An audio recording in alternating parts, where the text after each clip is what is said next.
बोलेंगे आपने आगे करना है। चलो हम जा रहे हैं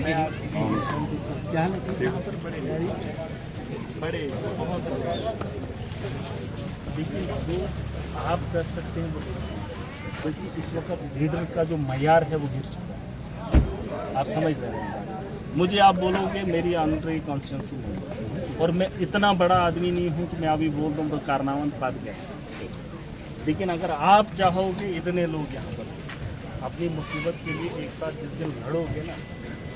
फिर उसका अगर फल नहीं मिलेगा मेरा जाएगा मेरा।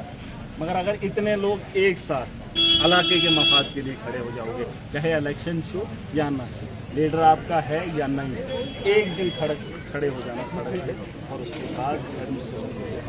और पूछना कि हमारे हालात कैसे हैं और उनने गलत किया